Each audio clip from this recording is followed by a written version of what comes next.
are going golfing today. Just kidding. I just decided to wear this like golf polo that I found in my drawer, and I think it's cute. It's kind of a vibe. I feel put together. It's pink, it's fun, it's a little Elle Woods, but it's not too preppy. I don't know. I think it's like a cute vibe. So it's summer. It's like 1,000 degrees here in Florida, so we're making do with these tank tops as much as we can. On today's episode, we're talking about why aesthetic brands sell and the sociology of visual culture. Welcome to The Brew with Bex, your Thursday sip of inspiration before the weekend. Whether it's branding, business, or a little bit of real life honesty, we're keeping it short, strong, and straight to the point. Grab your cup and let's dive in. Now, I think this one's a really interesting one, especially as we dive into like aesthetics of social media and why it's so appealing to everyone. But it's why we buy things, because they look good. I'm a sucker for like, you know, the aesthetic behind a brand, the way it would look displayed on my vanity or my shower or like things like that. And we're really exploring the deeper why behind aesthetic branding and its power in a visual first world. So from curated color palettes to minimalist packaging, we're going to unpack how visual culture shapes consumer behavior and how brands use beauty to build trust, status, and desire. So whether you're building a brand or you're just really fascinated and interested in learning more about this like vibe economy, this episode's for you. So the first thing we're going to talk about is the rise of visual culture, and I think a big part of this comes from social media. So we have Instagram, Pinterest, TikTok. They're all aesthetically driven platforms. People are really conscious of like the posts that they're sharing, making sure they look good in the pictures and that they're edited and that they are curated to create this perfect feed, and how that like people are very conscious of like what they look like, obviously, in the posts that they're sharing.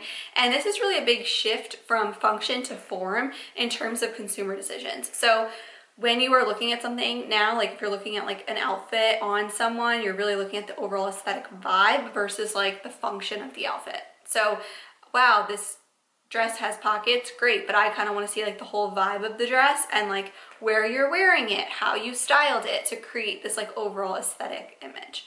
Now, does aesthetic equal trust? So clean design sometimes can help to imply professionalism, quality, and credibility. If you go to buy something online, like here, I'll just grab something from my desk, right?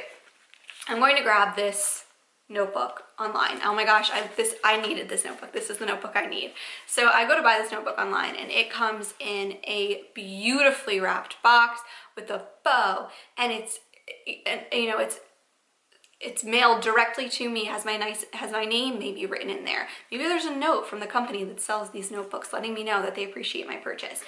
And when I open it up, it's like an experience. Like I'm opening the box and wow, there's this other beautiful box inside that's really elaborate and beautiful. And that gives me so much more credibility for that brand versus if I just literally got this like thrown in a little envelope and then it just showed up like this. So that's what's really interesting, and I think that you can use that to your advantage as a owner of a company, and you can also use that to your decision making when you are purchasing as a consumer. Like, what made you feel better? So for me, my purchase I felt better and reinforced that I made the right decision with my purchase when I received that package that was super nicely packaged and well thought out.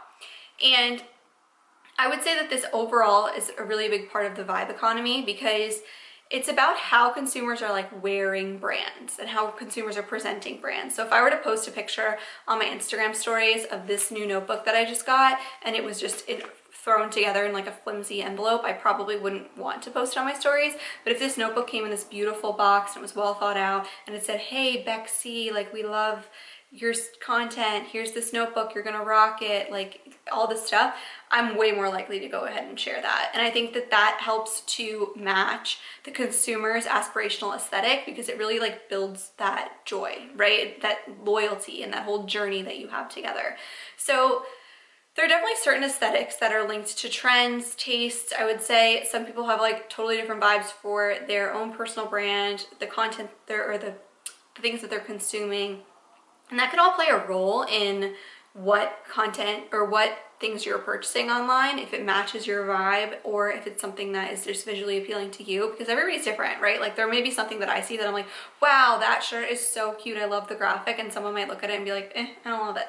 So everybody's preference is different, but I think that there's a whole sociology behind like minimalism, maximalism, quiet luxury. Do you want the designer? Do you not care about designer? Do you want to look a certain way? And I think that plays into the whole aesthetic vibe. So like even at the beginning of this episode when I was talking about going golfing and like a little dig at myself for wearing this shirt. Like, I picked this shirt because I think it makes me look put together because there's a collar on it. It's bright pink, so it's fun. And my aesthetic of picking this shirt, like someone else could have opened that drawer and said, ooh, yeah, I'm not wearing that. So it's just like each your own personal preference.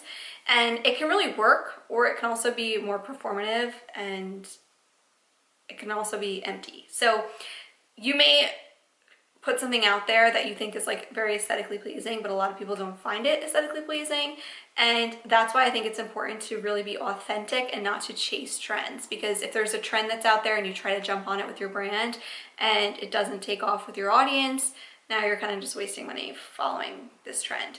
So this episode is really ideal for personal brands and creators and designers, marketers, brand strategists, and starting to dive into marketing. Really think about the aesthetic appeal, because it is still alive and well within social media. People are actively seeking out like an experience when they buy something. They're very conscious of the companies that they're supporting. So to get straight into the point in this episode, I would say definitely consider it when you're developing your strategy. You don't want to compromise the function piece of your business, but I would say aesthetic is a huge piece of the pie. So thanks for sipping with me on the Brew with Bex. If it sparked something or made you smile, I'd appreciate it if you shared it with a friend. Maybe let this episode steep over the weekend. Think about how you can make your brand a little bit more aesthetically pleasing for your audience. I'll catch up with you all next week.